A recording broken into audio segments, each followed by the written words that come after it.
Hi guys, so this is week 3 of my garden tour, and today I am going to be harvesting these Swiss chard, and I'm going to be canning them, and I'm going to do a harvest of these red mustard greens. I am afeared because I'm scared of snakes, and I want to make sure there aren't any hiding because this greenery is huge. Okay, so I've harvested them down and I left the smaller leaves, and you can see those little ones down in the middle. Some of them I accidentally chopped off, but I will leave those to grow. And this is what I have, so I'm gonna take these inside and get them ready to jar up. I am going to leave those for another time. Right, so I have my Swiss chard in my kitchen, and I have sprayed white vinegar on the top layer, and I'm going to be washing them and chopping them up to get ready to wilt them down to be canned. Okay, so now I'm going to start to wash my first layer of Swiss chard. So this is just water, and I have already sprayed them with white vinegar. White vinegar is, I like to call it, the food disinfectant. It can kill viruses. It can be used as a cleaner. You could actually use it like to kill coronavirus, just like you would bleach. But anytime I am washing produce, I spray it with white vinegar. I don't use chemical insecticide, but I just like my stuff to be clean. So I'm just looking through these. These look really good. For some reason, the varmint didn't want the Swiss chard, but they sure did want my red mustard greens. I'm gonna tackle those tomorrow. So I like to look on the leaves, y'all, because caterpillars will sometimes be on here, and those are the things that kill our food from eating it.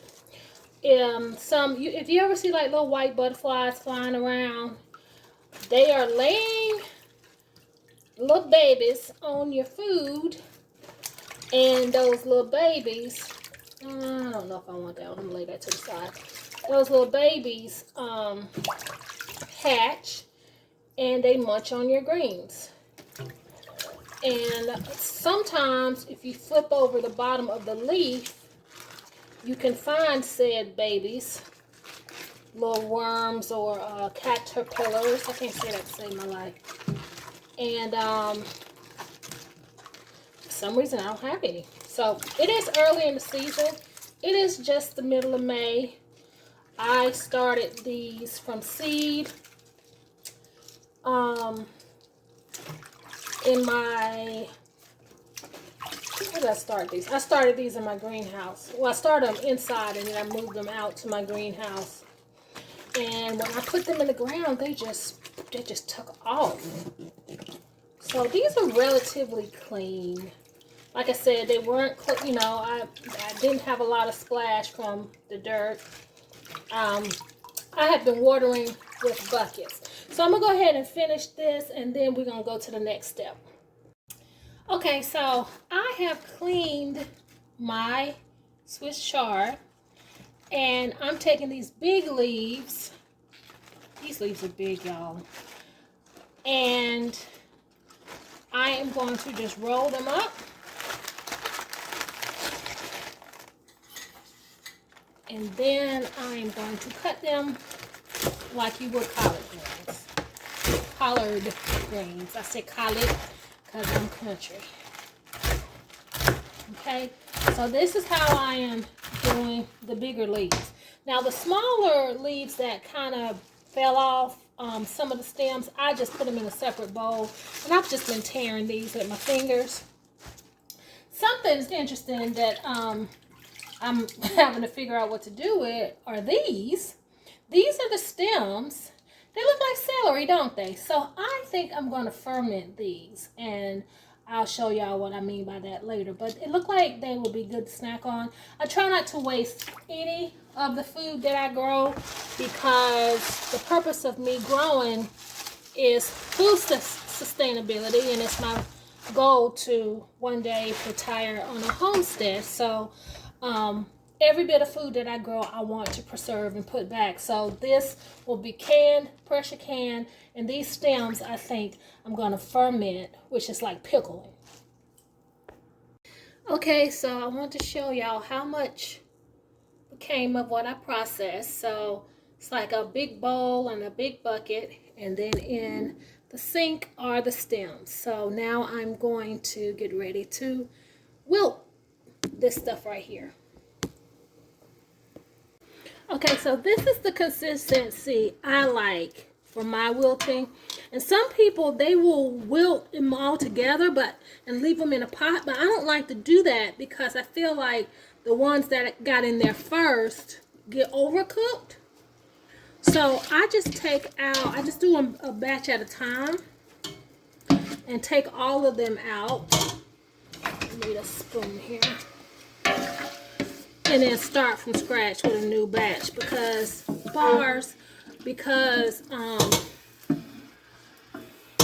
I don't want, first of all, I don't want them overcooked, and you take all the nutrition out of food when you cook it too much. Southern people, we have a habit of overcooking vegetables, as my grandma would call them. We overcook things, I think. So I got my second batch, and I'm going to try to get it all wilted up, and then I will bring you back right before I'm about to jar this stuff up.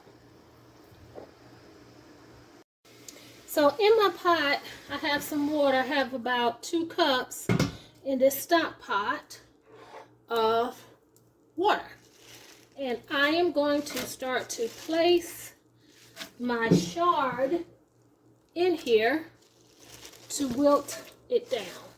And I'm not trying to cook it, I'm just trying to wilt it, because I'm going to have it in the pressure canner. Where are my tongy things? Here.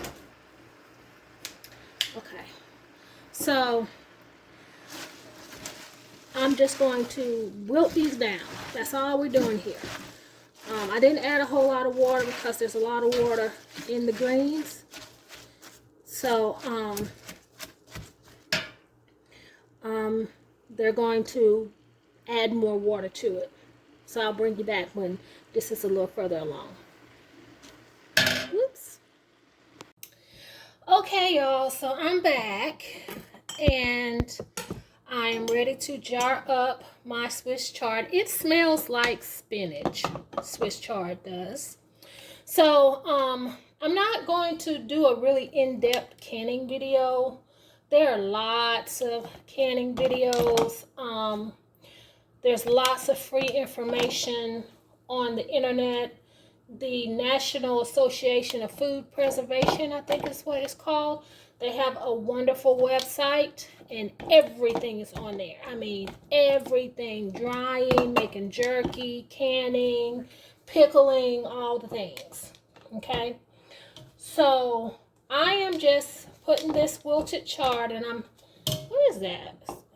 That's like, I guess that's from the stems. I know some people take the stems off. I don't really need to do that. I like preserving as much of my food as I can. It's a lot of work in growing food. It is definitely not cheaper to grow than buy. That's not why I grow. I grow food to learn how to grow food, number one, and to need to know how to grow food because you just never know. And if you guys haven't noticed the cost of food increasing, I have. So anyway, I'm going to continue to stuff these jars, and then we're going to move on to what I'm doing with the stems. Okay, so now I am about to season my jars of kale. I didn't have to add a lot of fluid. There was, as I packed them, the fluid kind of came out on its own, and I only had to add a little bit of water to this one. So I'm going to be using pink Himalayan sea salt as my salt. You want to use an iodine-free salt, so you want a pickling salt or a sea salt, but iodine-free. It could even be iodine-free, plain old table salt. I get this from the dollar store, and it is really nice. So I'm going to put a teaspoon in each jar. I know that seems like a lot, but it's really not. Okay. And then I'm going to put some minced garlic. This too came from the dollar store. So I like garlic, so I'm going to put a teaspoon of that in there.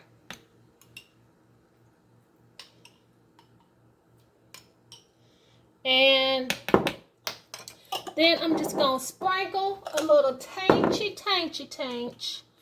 of red pepper flakes. Tanchy. A little bit more tanchy. Okay. So we're all set there. And there are a lot of rules about canning, and you can find the information online. And some people say you need to boil your lids. Some people say you don't. I don't boil my lids, but I do clean my rims with white vinegar. That's what I have in this spray bottle.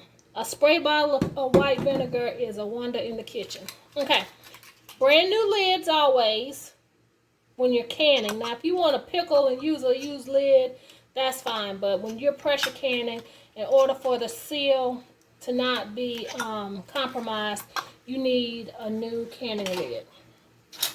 And I'm just going to put these on here finger tight. I do a little bit more than finger tight because I have had things siphoned, and I think, or not sealed, because I think I didn't put it tight enough. So don't take that finger tight thing to the extreme. I tighten it, like I don't put no into it, but I do turn it and tighten. So these 5 jars are ready for the canner, and now I'm on to my stems. Okay, so now I have my stems in jars.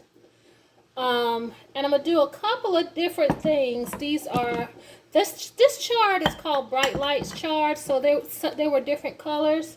So some of them I have them stemmed like that, and then some of them I have them chopped like that. So what I think I'm going to do, hang on one second, I'm going to do 2 different things with these. With some of them, I'm going to use vegetable broth. And this is all an experiment. It's an experiment. And the thing is, though,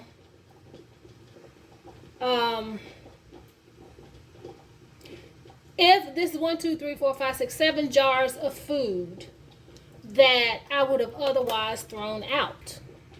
Okay, so I have the vegetable broth already in these 2. So they give it some more flavor. I have no idea how this is going to turn out. I have never eaten Swiss chard stems. They seem very not tender. So I'm thinking that once they're pressure canned, they'll be fine. But for the rest of these, I want to pickle them. And I'm going to be using my homemade apple cider vinegar. And basically, you just chop up apples and add some sugar, and you cover them up, and you let them sit for like a month, and then you have apple cider vinegar. So I'm going to fill up the rest of these, and then I'll put them in the canner, and we'll go from there. So all of my jars are in the pressure canner. I was able to fit 10. I have 2 pickled ones that did not fit in there. I'm just going to put those in the refrigerator and let those refrigerator pickle. When you do pickling for preservation, you're supposed to use store-bought vinegar because there's a level of acidity that is guaranteed with store-bought vinegar that is not with homemade vinegar. So the ones I can, that's why I'm pressure canning it, because that's the added safety measure, is it'll be canned at the same pressure as if I had used water. So if my vinegar is not strong enough, I'm still safe. But the ones I'm going to put in the refrigerator, it'll be fine to do as a refrigerator pickle. So I'm going to pressure can these for 90 minutes at 10 pounds of pressure. Oops, I'm sorry, 75 minutes because I'm using pipes. So like I said, all this information about the time, the poundage, and all that stuff can be found at the, I guess it's the National Association for Food Preservation, or you can get a Ball Blue Book. But, yeah, so see you back later. Over the course of the investigation, 70 investigators conducted over 100. Okay, good morning, everybody. I went to sleep last night after the canning. So this is the result of my canned chard. It is sealed. Like, I could not lift this with my finger. I'd have to use a can opener. That's the point. Pressure canning is just like, it's airtight. You can't get, so it's safe in there. So the water was sucked into the greens. And that happens when I can greens for some reason. But these are the stems, and I don't know. We'll see what that turned out like. Like I said, it was an experiment. It might taste good in soups. This is the one with broth. So we'll see. So here's my chard, and it smells like spinach, and it looks kind of like spinach. I cooked some chard for my family for Easter Sunday, and it pretty much tastes like spinach. So that's the end result, guys. So I hope this wasn't too long. I really wanted to demonstrate the whole entire process, and I'll be doing more videos like this with preserving my harvest. Please like, share, and subscribe, and leave comments if you have questions. Thank you.